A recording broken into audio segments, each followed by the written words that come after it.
What's the worst fact bomb you've heard? Vaccines are safe.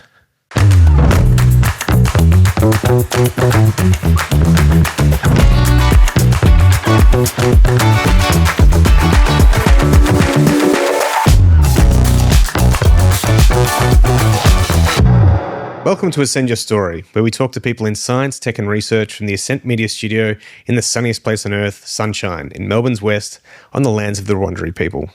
I'm Sam O'Reilly. Tom Carruthers is a science communicator who believes science communications has to start with values. He's got a PhD in biological chemistry and a master's in science communication, and he uses those skills as a consultant, a creative, and a campaigner against mis- and disinformation. He joins me today. Tom, welcome to Ascend Your Story. Thank you. Tom, let's start with a fact bomb. Fact bombs don't work. Why is that?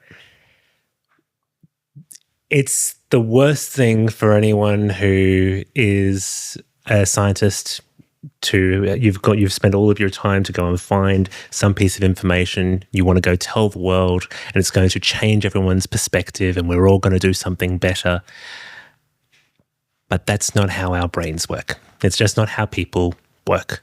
And it comes from the field of science communication, where we do research into the way that people respond to messages. We do research into the way that people listen to stories and remember things. And what we consistently see over and over again is that telling someone a fact, telling them something, doesn't achieve the thing you're after. One of the examples of this is that you can walk through the street in pretty much any city in Australia and ask a smoker whether or not smoking is linked to increased risk of cancer. No one in Australia, or very, very few people in Australia, don't believe that that link is true. But believing or us as a scientist coming in and saying, well, you know, smoking causes cancer and therefore you should stop, forgets that there are all of these other reasons or motivations or things that get involved that might be making that person have a certain behavior type or choose to continue smoking in this case. So the actual knowledge here doesn't change someone's mind or change their behavior or doesn't work. We need to understand that people are human. We need to understand that they have feelings, that we're squishy. We're all squishy at some point. Yeah, and this is really, really important for us to understand when we're talking about trying to convince people of especially something that they don't want to give up or they feel uncomfortable about, that we need to not just throw facts at them because, no, they don't work. What's the worst fact bomb you've heard? Vaccines are safe. And this one's bad for a couple of reasons. I think, first of all, just telling and pushing relies thoroughly on what we would call an appeal to authority. I know and you don't, and therefore I'm going to tell you that this is good. Secondly, specifically in that case of the vaccines are safe, I don't have to look very far to find one example where it wasn't safe for that person. And so you're shown to be wrong. Mm. And so anything that you were going to get out of sharing this message that you were trying to get across of saying vaccines are safe, first, you're lumping every vaccine into one thing. Second, you're using an absolute, which has actually been, demonstrably incorrect. Mm-hmm. And third, fourth, all of these extra layers, it's not effective. It doesn't work. It doesn't help increase our vaccine rate. It doesn't help increase or reduce the amount of disease in the community. What does reduce the amount of disease in community is listening to and understanding what the concerns are, recognizing that regardless of whether or not we think they're reasonable concerns, the concerns they have are real to them, and we need to think about them and consider them. An example from not too long ago was that there was this tendency in 2020, just as the idea that we might have a vaccine for COVID might come out, there was this murmuring within the science communication community around being afraid of the anti-vaxxers. And all of a sudden, those anti-vaxxers weren't behaving like anti-vaxxers. What's going on here? We had to stop and pedal back just a little bit to recognize they weren't anti-vaxxers who were concerned. They were people who we've been telling that science research and medical research takes 10 years to go through clinical trials, and then we've just done something in 10 months. We didn't do a good enough job of actually showing or demonstrating that we did all of our checks and balances. It's just that we spent the world's resource on this one problem for a moment rather than spending this much of a tiny bit of resource. So attacking them with the same messaging of vaccines are safe completely missed the point of what was actually the reason why there was some concern in the community from people who were normally very ready to get a vaccine for their child. We needed to actually start to pull the curtain away and show some of the process that was going behind and demonstrate the actual, the really, really intense, incredibly good work that was done to achieve what had never been achieved in the history of humanity. This kind of global effort on a single problem for a concerted about 9 months had never happened in this way before. And we had, at least in Australia, we had three very viable vaccines that came out and were a huge part of the Australian strategy of making sure that the hospital systems didn't fall over and that we didn't have this massive increase of the number of people dying from heart attack because they couldn't get help because the hospitals were full.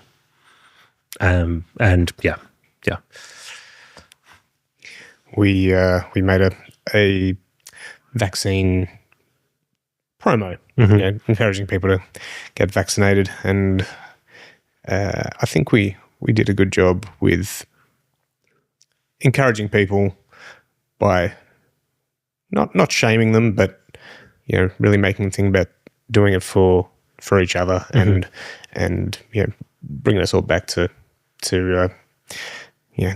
the good things. It was actually called The Good Things.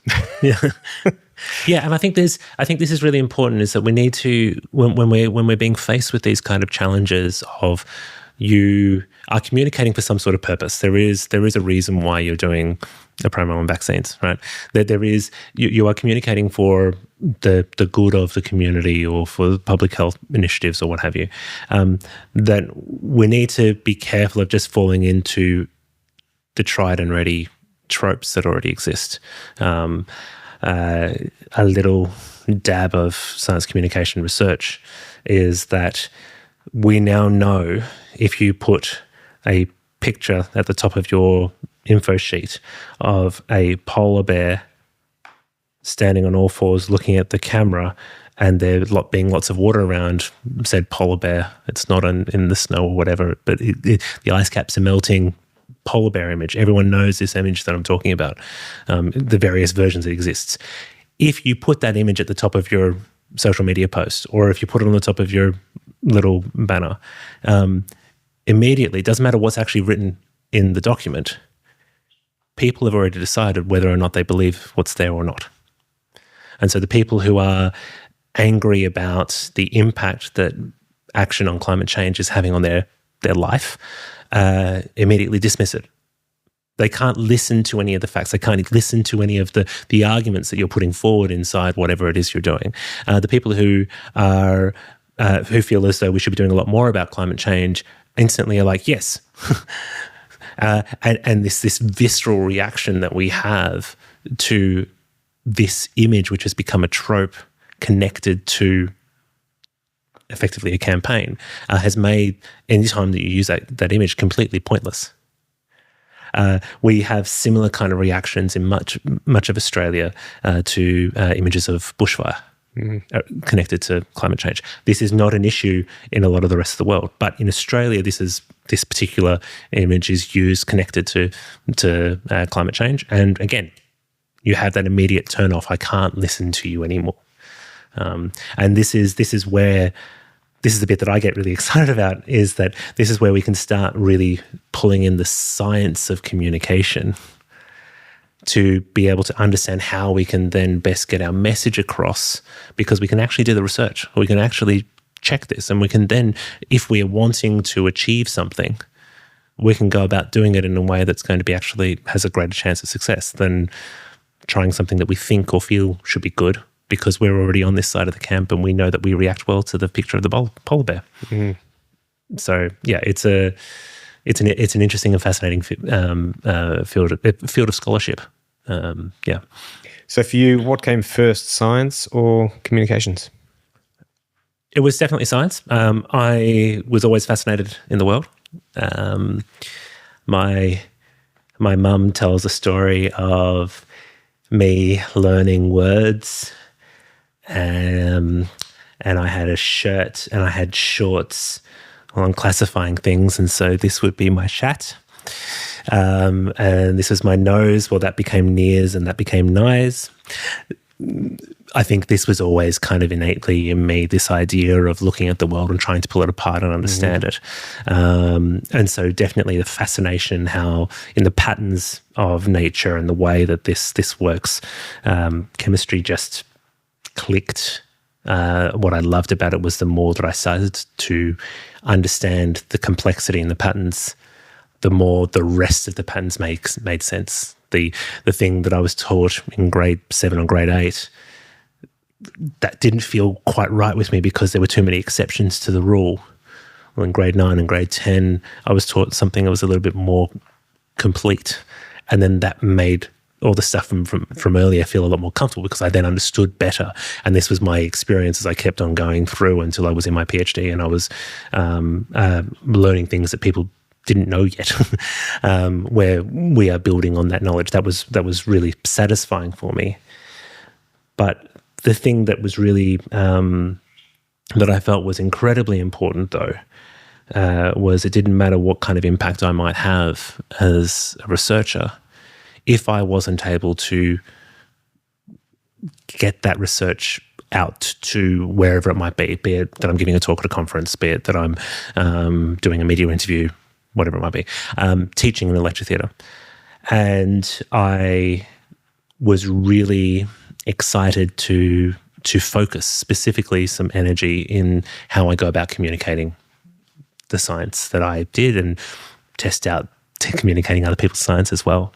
There was this amazing program that was run in Canberra. It was the Questacon Science Circus, which it still exists. It's a different form today. But back when I did that, it was you were doing a master's program, being taught about the academic field of scholarship of science communication, understanding models of learning, understanding all of these the spaces where we are doing research into how people believe things and how people remember things and how people learn, and some of that research around, how people react to certain images or things like this. But at the same time was extremely practical on the ground. We were traveling all over Australia delivering science shows to schools in the middle of absolutely nowhere. I think the longest trip that I did was we were in kind of a hub, and then I was driving 4 hours to a school with my show buddy. And then we did a 1 hour show and then turned around and drove another 4 hours back. And this was like the extent of the whole experience. Fascinating experience. And I just kind of got like, I didn't leave research because I didn't like doing research anymore, but I saw the potential of what really, really sinking into what science communication could be. I saw the potential impact that I could have if I became expert in this space. Because there's like I had seen any scientist who's watched the news has got angry at some point and going, that's not how you say that, or you see some sort of material at the doctor's office or whatever it might be, and there's all of these words. There are all these words There are all these words that don't mean what you think it should be meaning. And I think I found some fascination in actually spending some time studying that. And then it kind of got stuck and I haven't stopped. Yeah. How does it make you feel when the media takes research papers out of context and says, "Oh, this thing, cures cancer," when that's not what the research was about? Yeah, I think this is. I have a massive amount of respect for the field of journalism. I have a massive amount of respect and admiration for the dedicated science journalists that we have, the few that we have in Australia. And by that I say the few who have got full-time gigs in Australia. There are plenty of science journalists in Australia, but they just don't have their beat job at the same paper or whatever. This doesn't. There's only a couple of them. I'm not infuriated with the media. In my view, they're not getting it wrong, with some key exceptions. But we're in an attention economy. Like, we're constantly striving to try and find the thing to get a hold of someone's attention for a little while. We want to cover science, research, and impact, but we haven't figured out how to cover it in the same way that we cover the footy. Right? We haven't found a way of being able to cover science in the way where we can say that match happened and that was a shocker, but they're going to come back next week and they're going to try again. Or that this doesn't mean that they're the premiers this year, that this is a step on the progress. We have, through a lot of people's experience of going through school, a lot of us have dismissed science as being something that we can even do. It's the hard thing. You start saying, I'm a mathematician. Oh, I never did math. Or I did chemistry. Oh, I sucked at chemistry in grade. Like, in the same way to the idea of the image of the polar bear, that people just turn off. Mm-hmm. And so it is a challenge. How do you then get someone to be interested in a step on the 10,000 step journey of solving a problem as big and as complex as cancer? Like, because it's not one problem, right? And we haven't even started to define what that problem is before we've run out of time in our 90-second snippet that it ends up on the nightly news. Does that mean that I'm okay with it and think it's good that the media are saying that they've got a cure for cancer and over-representing stuff? Definitely not. There's a much better way of doing that. There's a much better way of covering research that is a step towards. And I think that is the challenge of people who do the work that I have done a little bit of in that science PR space, where you're not immediately jumping down the bandwagon of saying science is great and has all the answers, because it doesn't. It's not the complete story. But you're finding the interesting and innovative ways of being able to capture attention and talk about the really, really fascinating stories, the journeys that we have gone on to achieve some sort of goal. And we are now better placed to face tomorrow. Like, why isn't that awesome and exciting? It can be. It doesn't have to be as simple as saying, oh, we solved cancer, because, yeah. What's been some of your favourite topics to work on? There's been some really fun ones. I had the good luck of helping run the campaign for the launch of the SKA Low telescope over in Western Australia. So this was the symbolic, we're putting the spade into the ground moment. Turning of the sod. Turning of the sod. There was no spade, but But we had the minister there, and it was a logistical nightmare in terms of media. It's a radio telescope, so it's put in a part of Australia. Well, part of the reason why that bit of Australia is such an attractive site is that there are no radio towers anywhere nearby. So it means there's no reception. So that there is no communication. And so you get a camera crew out there, and they can't send the vision back home except through the dedicated lines that the telescope uses to send its data back to the supercomputers. And now that's one of the fastest data links in the whole of the country, because it's the amount of data that goes through that. But it means that you then have trying to facilitate a bunch of journos being able to send their footage back through this single thing. Pretty hard firewalls on that network. Well, I think it's largely closed, right? And it's just sitting by itself. But yeah, it was a really, really cool project. The direct connection with the elders on site as well. I think there was a lot of things that they definitely didn't get everything right, but there was a lot of things that SARO did get right in the way that they were, SARO and the SKAO got right in the way that they were working on country.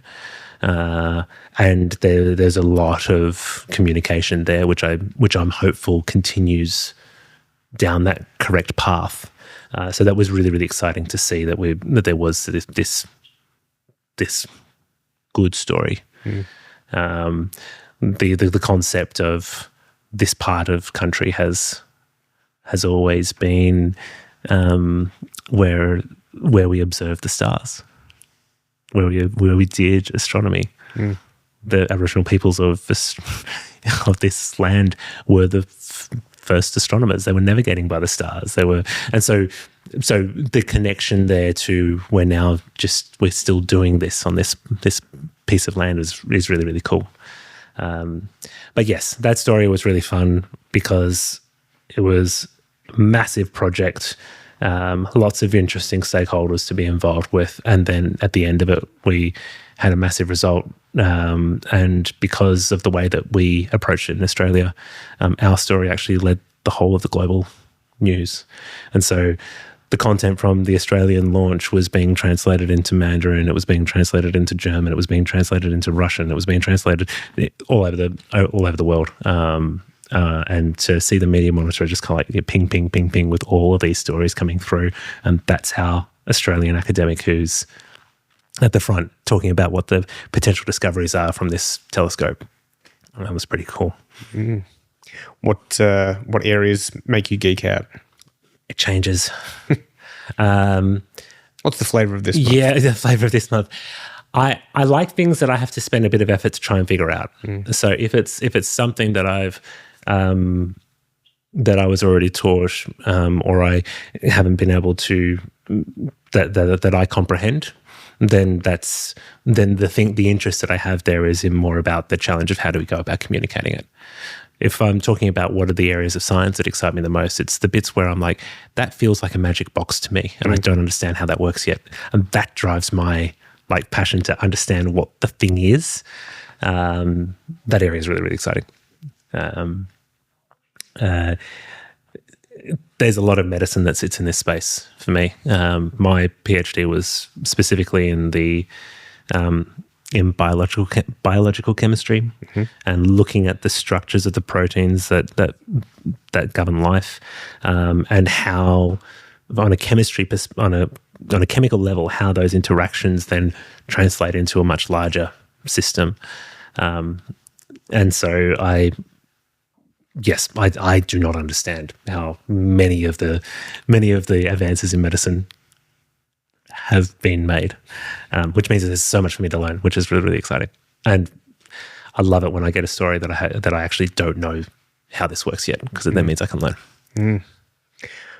Yeah, we talk to technologists on the show, and every one of them goes, "Yeah, when I was a kid, I pulled apart my remote control car." Yeah, it's wanting to know what's in the box, what's under that plastic facade. which was, like my dad, his profession was fixing aircraft. First for the Air Force and then in the commercial airlines in Australia. And yeah, like we did kick a ball around in the backyard sometimes, but it was as likely that we would be pulling apart the wireless telephone and figuring out why this wasn't working and repairing that bit there, or getting under a car and, Tom, can you hold the torch? No, just there, that you moved, that kind of. and so yes, that early playing with things, tinkering with things, was definitely a feature. And yeah, I think it feeds into that curiosity of how does a thing work, and if it breaks, is it completely gone, or is it something that you could repair, or could you repurpose in some way to, do something fun with? What point in your life made you realize that you could make a difference? Oof. There were some campaigns during my time at the Academy of Science when I was leading up social media there that were very emotional. And to get the kind of the private messages that were being sent by concerned people, who were just so grateful for some of the content that we were putting out, because it equipped them to not believe the misinformation that someone important in their life was pushing down their throat. That was a particular moment of me going, wow, actually, this is really, really important. And that kind of shifted a lot of the strategies of engagement for the Academy of Science at that time, based on this kind of response, recognizing that, again, just giving someone facts is not going to change their opinion,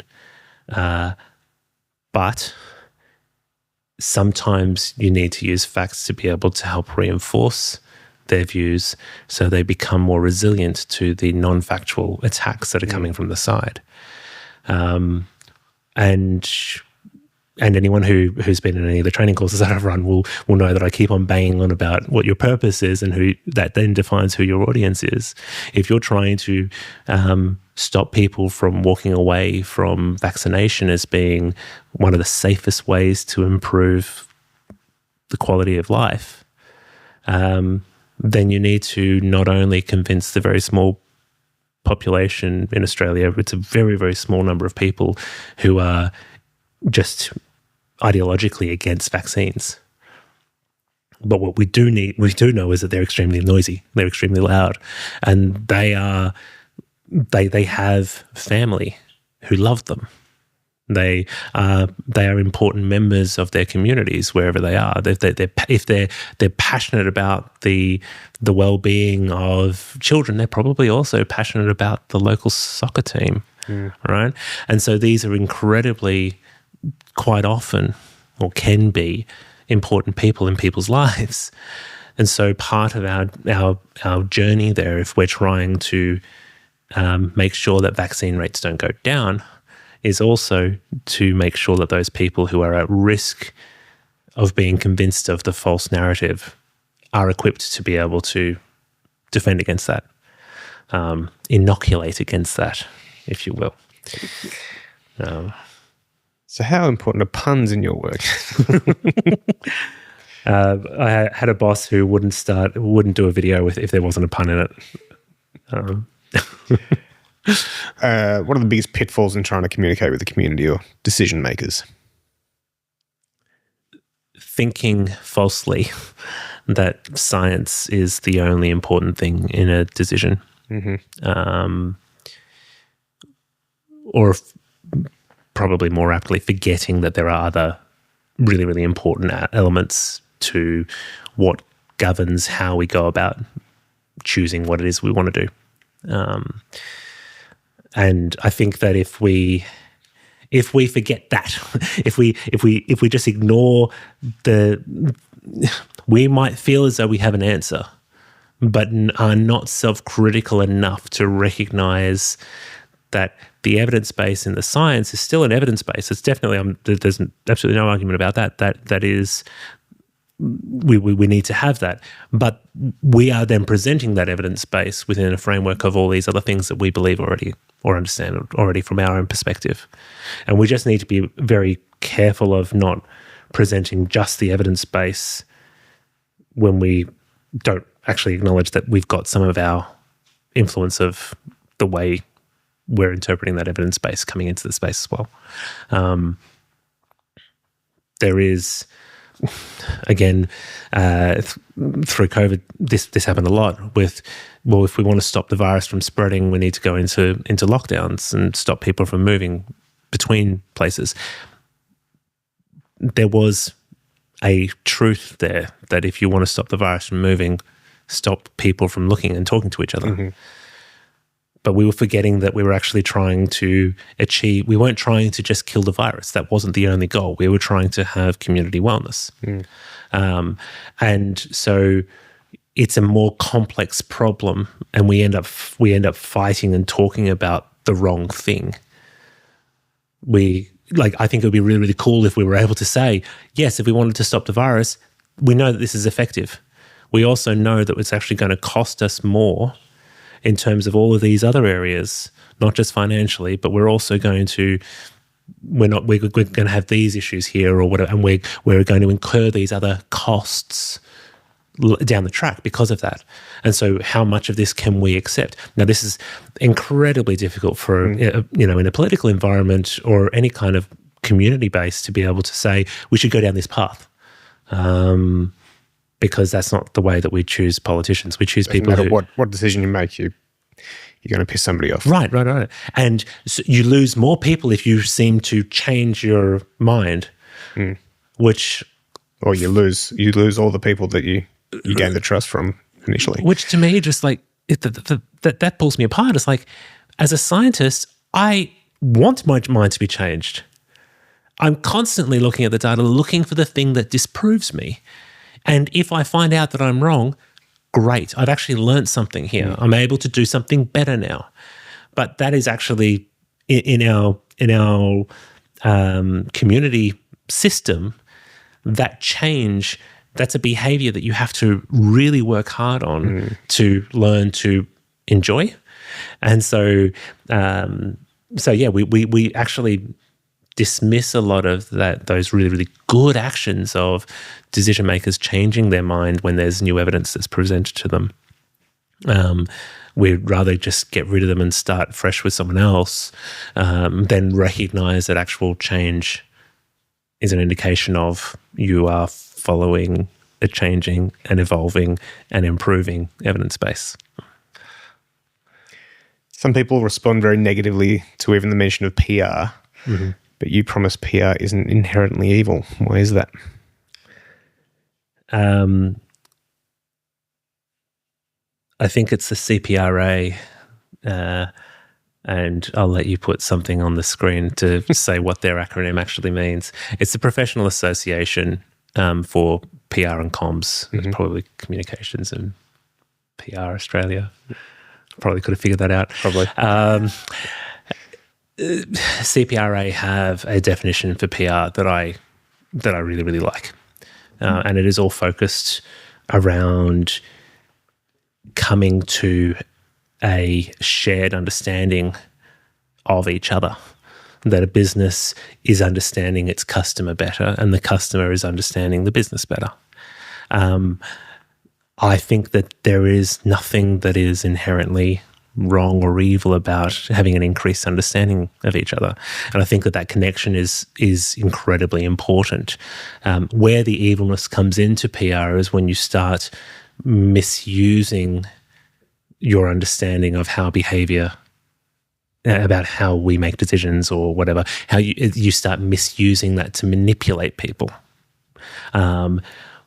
But I don't think inherently that by its virtue, PR equals bad. I think that it's essential for us to have relations with our public.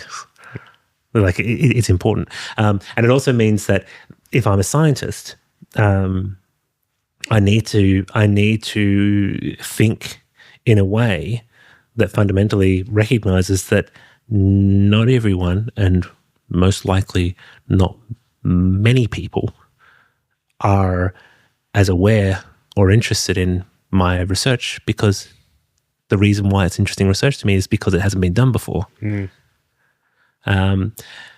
It's not known, and there is so much out there that any one person doesn't know yet. So telling them another thing that they don't know doesn't, that's not actually that exciting or interesting unless there's already some sort of connection to it. So stopping and realizing some of these things that we can learn from the practice of PR and the really exciting research that is in behavioral science and in the communication spaces, I think is kind of fascinating. It's interesting to understand how people's minds work, and I think as long as you're not using those things to manipulate and harm people, then I don't think that the PR itself is intrinsically evil. But I know that it means quite often that if I've got PR on my in my email signature, that certain people won't talk because they feel as though my job is to be a spin doctor. My job is to grab something and be able to turn it around and present it in a way that is not what is actually real. I don't see that as being my role when I'm providing PR support to a client. Do you prefer to go with the term comms rather than PR to soften the blow?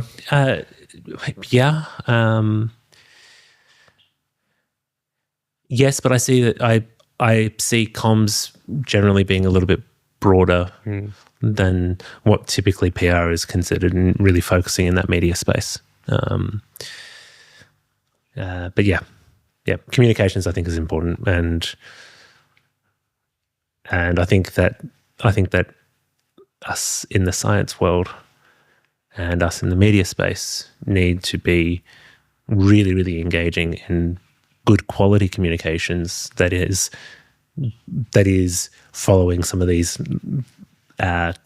understandings, these insights that we've learned from the research about how people react to things, so that we're not going out and saying something that is actually in the end damaging to social good, or is actually damaging to the core purpose of what we're wanting to do. There is absolutely zero reason for anyone to go out and say, this is the last vaccine shot, last booster I'm asking you to take, when you have absolutely no idea what variant of the virus is coming next week.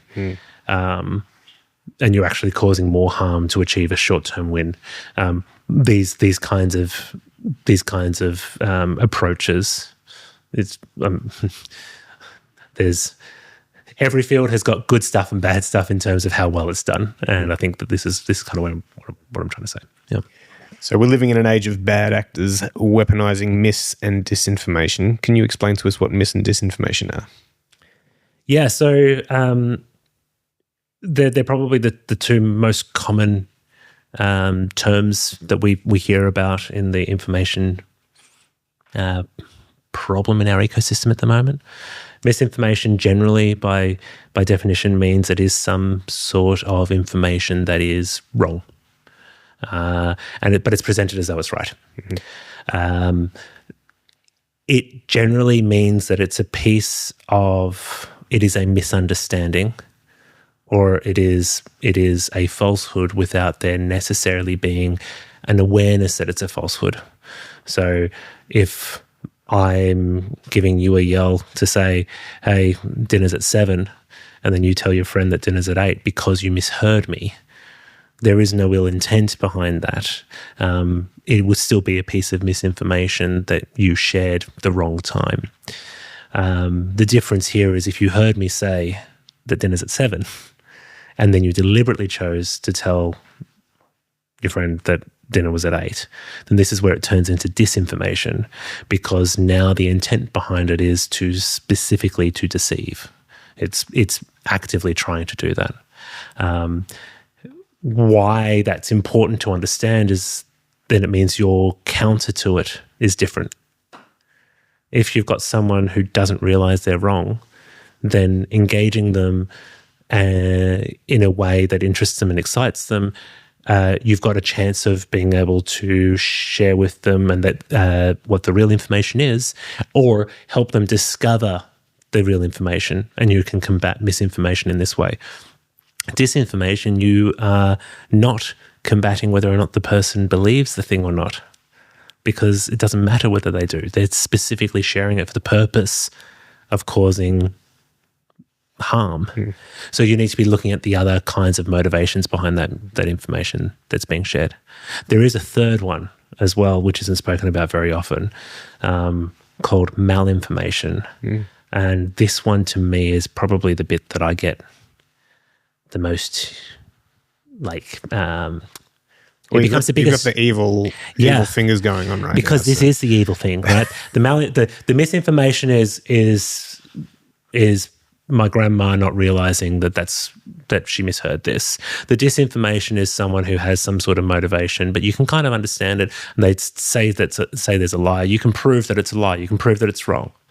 The malinformation is where it becomes really evil, because you're using truth that when it's heard or presented, it means you come to a wrong conclusion, which means it's almost impossible to fact check, because if you do fact check it, you see that it's true, which only supports the wrong conclusion.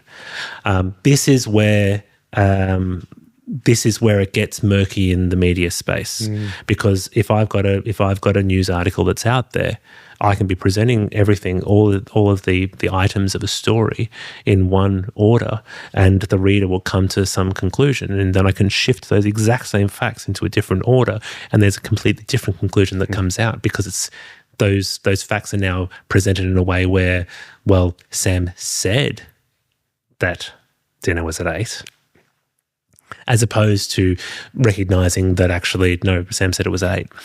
The implication of those.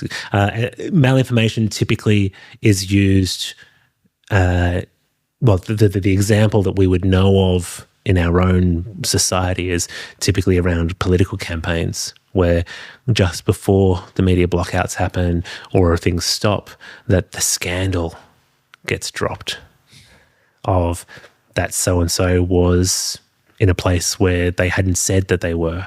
And what does this mean? They may have had a completely legitimate reason to be in whatever place they were in, but you've now dropped something that if someone does go about fact-checking and then there is this like surge of grassroots information, it's like, yeah, I found this, but also right there is like this place where they shouldn't be, or this possible, I know what he was doing. So it can be an extremely effective sabotage technique. Very, very difficult to try and counter, because typically it's on a really, really crazy timeline. If I have to try and deal with any of those three, I definitely prefer to be dealing with misinformation than any of the others. Yeah. Why is it so easy for mis and disinformation to spread? It's very fast to grow. It's very easy for me to come up with something that is not true. It's much harder to go and check properly. So it's faster. The volume of it is much easier to produce. And also, it thrives in a space where we don't have answers. So something that I found interesting through COVID, at the time I was managing the social media accounts at the Australian Academy of Science. At the time when the national lockdowns were being announced, there was this vacuum of information about what this virus was. There was a vacuum of information about what it meant or what it did. And I was able to see, almost in real time, people from Australia flooding to the Australian Academy of Science on social media to try and find out what little bit of information we had shared recently about this was. Our audience demographic changed effectively overnight. It was phenomenal to see. From a data science perspective, it was really, really interesting to see how that kind of social change, you could then measure it.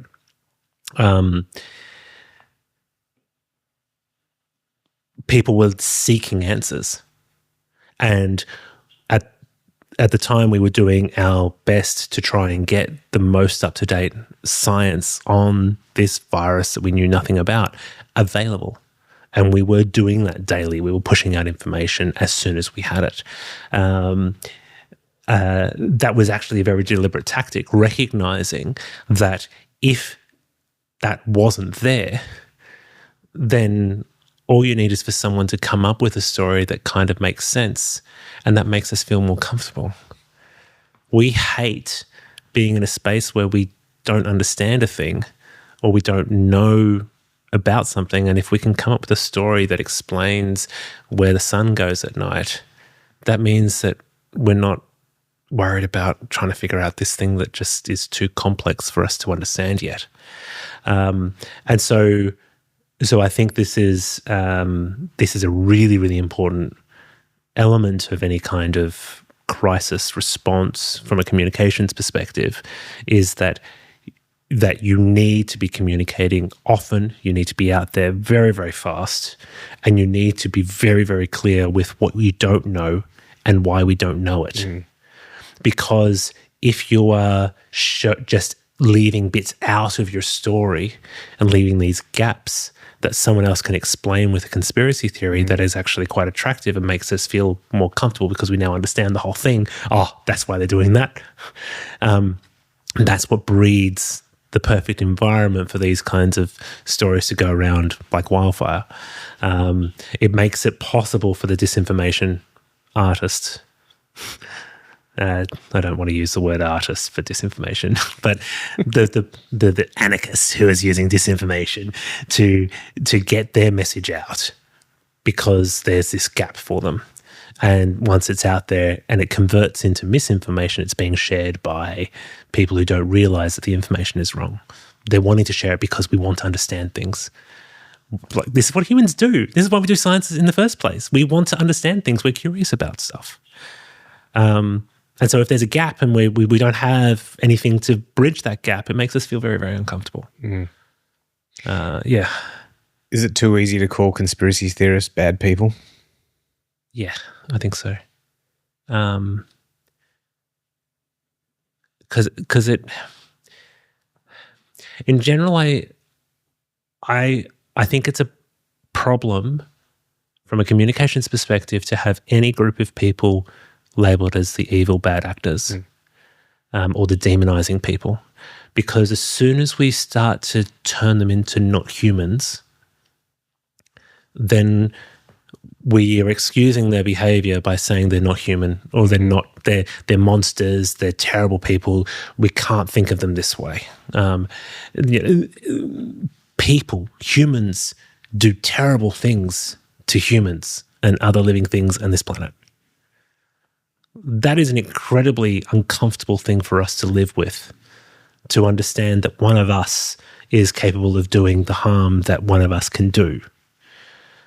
It makes us more comfortable as soon as we say those monsters did that, or give a label for the other group. They did that to us. Now we feel as though we're the good guys over here and that's the evil over there. Look, it's great for creating community on this side of the fence. It doesn't deal with the fact that the people on that side of the fence are still lobbing things at you. Yeah. It doesn't deal with the fact that you might try, you might be really interested in trying to fix some of the core value disagreements, or actually try and address the real problem.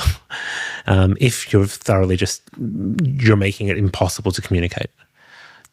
I don't think that means that we should be laying down a red carpet for the people who do terrible things to us. But I think we need to be careful of just ignoring that probably if that person is being evil, if we're going to go that far to say that they're being evil. I think calling someone evil or a monster is it's not doing the right thing by the rest of us or the victims. And we've always got the monster in the news. We've got plenty in the news right now, and depending what time, when you're listening to this podcast, you're going to have the same. You're going to have monsters in the news at that time. Yep. But they are just people that are doing bad things, and it's kind of glorifying.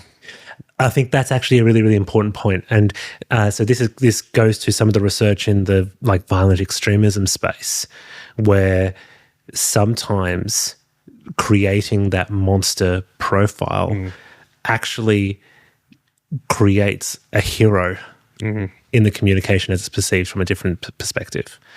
And so, so to go to your point about from a communications perspective, purely from a communications perspective, before I start putting any of my own philosophical biases on here, but purely from a communications perspective, if you're trying to achieve a purpose, demonizing a group, in my view, causes more harm for you in that campaign in the long run, because you've just basically closing off options. Yeah.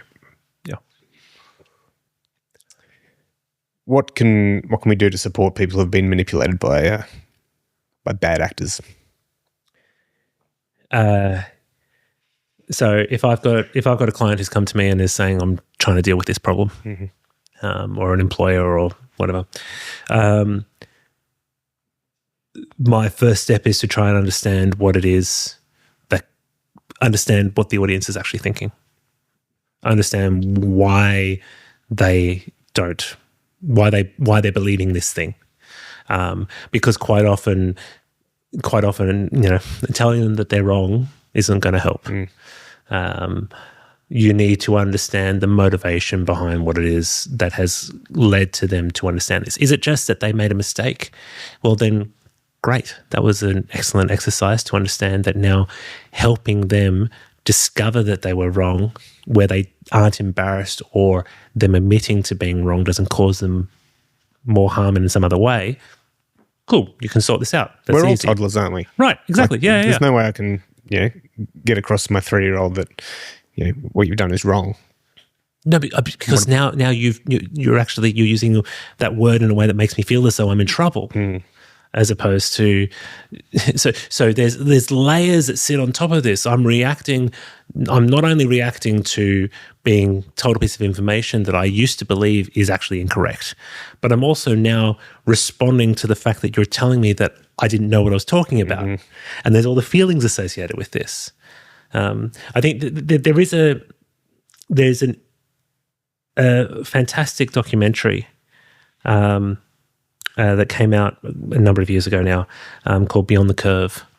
I'm not the kind of person who remembers director names, so again, if you can throw the actual link to that, or check the show notes. It goes. Yeah, show notes. There we go.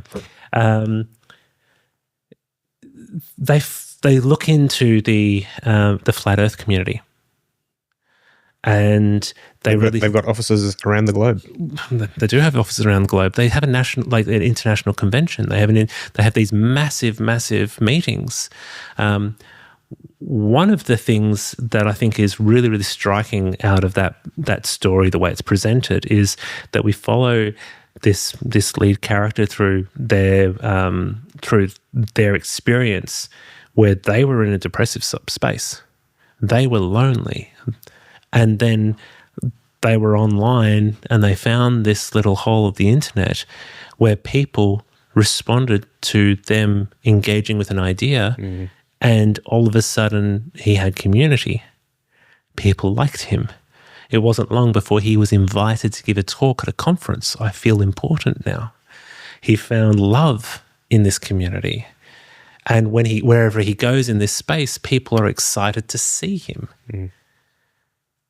For him to let go of this idea that the world is flat, he has to not only admit that he was wrong and deal with the shame of him being the sunk cost of him being there for so many years and being out there and spreading that story. He is also turning his back on the place that he felt most comfortable and warm and loved and respected for a good portion of his life. And what does he get in return for that? A bunch of people pointing at him saying, haha, you used to believe the world was flat. Mm. So if we're talking about something as, almost as benign as believing that the world is flat instead of a globe, then how do we deal when we start talking about things that are more passionate viewpoints, be it ideologically based or be it we're talking about the health of our children? It's incredibly vulnerable and scary, that place. And if we do actually get our message heard, if we do actually get across to that person that actually your understanding of this is perhaps incomplete, and you can come with us onto this side, there's this extra step that I don't think is rarely considered, is how are we making it here just as comfy on this couch as it was there. And in fact, it needs to be comfier than where you were. And we have national security reasons to do this, because the research shows that people who are leaving communities like the Flat Earth community, and they are lost and they are desperate for connection. They don't believe the world is flat anymore, but they are being ridiculed by the rest of the population, and they're feeling unloved and under. Those are the very people who are the key targets for violent extremism. And the odds of you going down the rabbit hole and finding yourself in a space where you're being recruited by them and then moving a little bit further down, the statistical odds of you going down that path, if you already have an alternative belief system and then you leave that crucial moment just there, is when it's most likely that you're going to be targeted and it's going to be effective. So we as communicators, if we are trying to pull apart the big challenges, or we're trying to pull apart people's fundamental beliefs or thoughts, we need to make sure that the couch is really, really comfy here and we got snacks. And there are a few communities that I think do that really, really well. I've seen that successfully done for a couple of people who've specifically left the flat earth space, and they got treated as experts on the belief in flat earth. That they actually were invited to go to skeptics conferences to be able to share what it's like. How did it make, and the whole context around how they were treated there was, you actually have knowledge here, you have expertise that we do not have access to, because I didn't ever believe the world was flat. So tell us what you can, because we need to learn. And I'm not saying that that's going to be the solution for every situation. You can't create enough conferences to give invited talks to everyone, but we need to find ways of being able to do that, to help give people a hug when they come to our side. What's ahead in the world of SciComm or science communications? A big thing that's happening in Europe is that there is a massive project, an EU Commission project called Coalesce. They have some major, fairly lofty goals, including things such as defining what is considered competence in science communication for scientists. Perhaps something I did want to mention a little earlier in the podcast was really, for me, the distinction between science communication and scientist communication or communicator. There are lots of scientists who communicate their science extremely well, but I consider the field of science communication the field of scholarship, and those experts who are specifically working and using that field of scholarship. So I think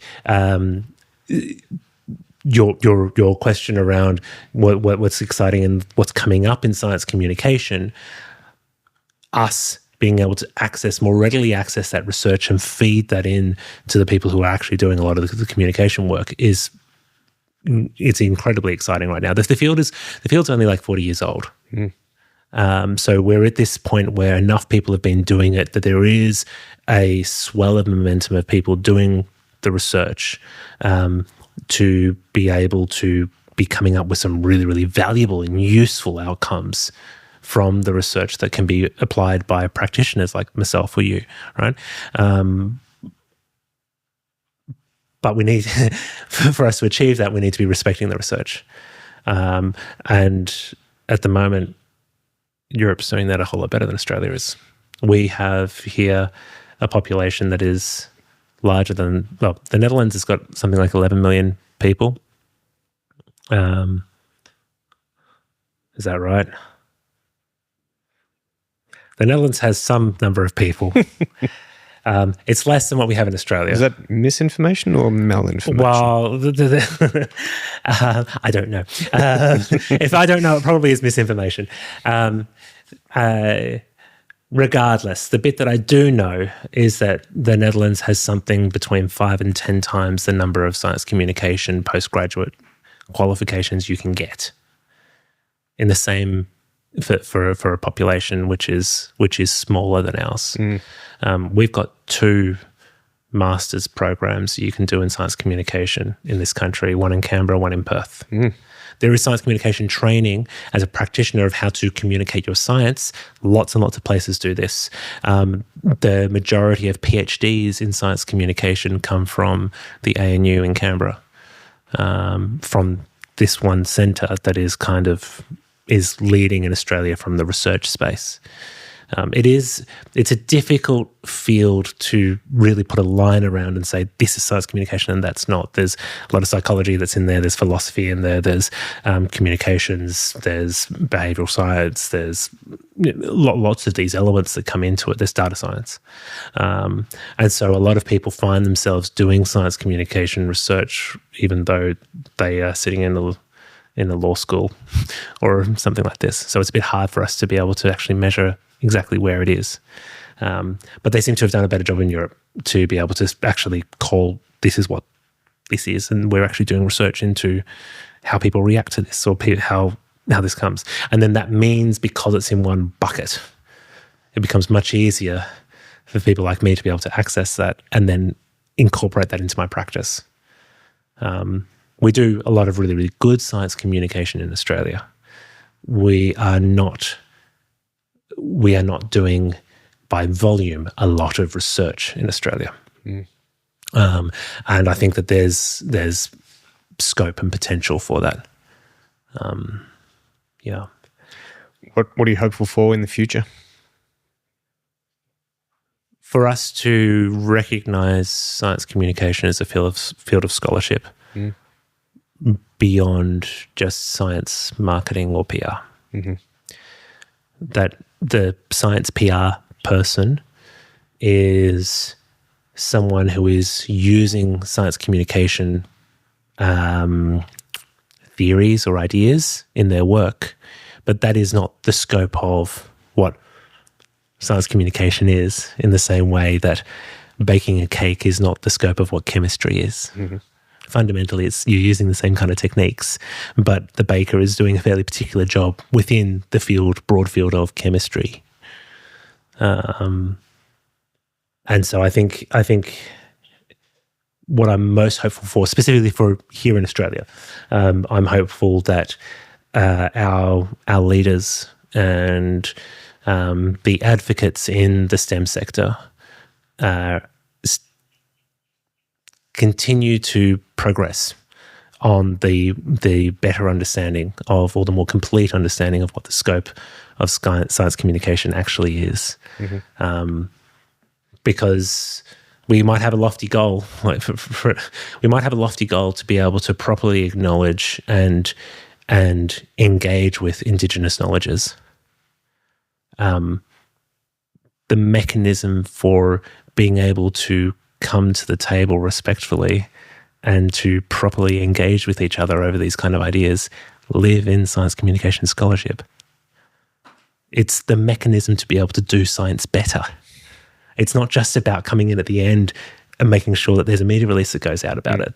And so I think if I'm going to have this like lofty hope, it would be that suddenly everyone realizes that, and that we then start to shift the way that we're doing this. Instead of us getting the comms person in to be able to push it out to that publication at the end, that we're equipping communications professionals to be able to play an equipping and enabling role the entire way through the research ecosystem, in experiment design, in the actual doing of the research, in the determination of the impact of what the research is and what the outcomes are, and then the communication of it at the end. It is part of the whole ecosystem. Mm. What should a young scientist or young communicator be thinking about for the future? Do it. Keep doing it. It's a massive, massive, scary space. There's so much out there, but engage with and find the community. Mm. In Australia, there is the Professional Association for Science Communication is the Australian Science Communicators. There is an association for science journalists and science SJA. Science journalism. Check the show notes. I know, yeah. Science Journalists Association of Australia, SJAA. There is CPRA, which is for more of the comms and PR professionals. ISC, which is the International Science Communications. There are a number of these associations that are there that you can engage with and find community with. At science communication conferences here in Australia, people at the ASC are hearing me constantly rabbit on about the need for us to have science communication communicators. We need to have the space where we can be talking about the latest in research in science communication, so that we can then be doing a better job of communicating our science. That's a very long answer to go find the community and join an association and be involved. You're a university lecturer, a consultant, a bit of a globetrotter. What's ahead for you personally? I am really focusing at the moment on supporting my little boutique agency that I am building. I've worked with some really amazing people over my career, and I try to do the freelance thing a little bit, and I think that I want some friends. So I'm trying to work with people, and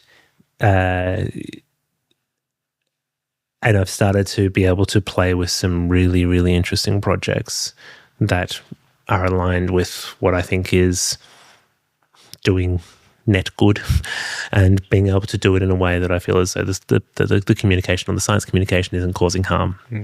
So that's been a fairly significant focus of mine, is to really try and get that up and running in a way that it's not just me doing a thing, it's that I'm collaborating in a space where we're co-designing and creating, because that's where it gets really, really exciting. I definitely want to be engaging more with both the community here at the ASC, as well as with those equivalent bodies overseas. And so I'm trying to go to conferences and give guest lectures at different universities and engage in that kind of space.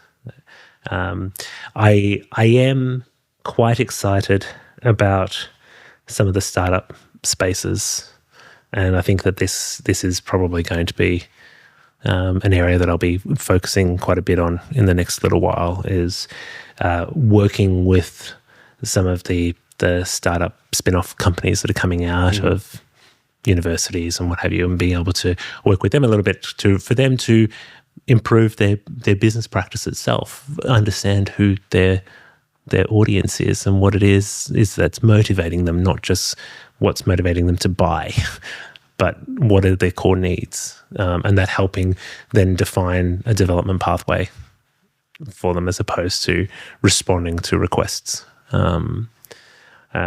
as well as then, also getting the story out about really, really cool innovations that can actually make a difference. Where can people find out more about your work? I'm living on LinkedIn, so look me up and reach out and say hi. That's probably the easiest space to find me and connect with me from that professional space. So definitely you can find me on LinkedIn. This is where I spend a lot of my professional space, and I've had some really, really fascinating conversations with people there from in different spaces. If you're in Australia and you're a member of the Australian Science Communicators, then that's also a pathway for you to find out stuff that's going on that's of passion to me, because that is our community here. I'm also part of the PCST, which is an international version of the ASC. And I think you can probably find a way of getting in touch with me that way as well. Well, Tom, thank you very much for joining us to Ascend Your Story. Thank you very much for inviting me to sit on this couch and see your wonderful studio here. Thanks to the Ascent Media team for putting the show together. Producer Jonathan Brown, all things production Michael Nguyen, and intro sequence by Nico Scott. I'm Sam O'Reilly. Ascend Your Story is an Ascent Media production. We tell the stories of amazing people in science, tech, research and more through video, photography, live streaming and podcasts like this one. You can see our work and check out all our other episodes at ascentmedia.com.au.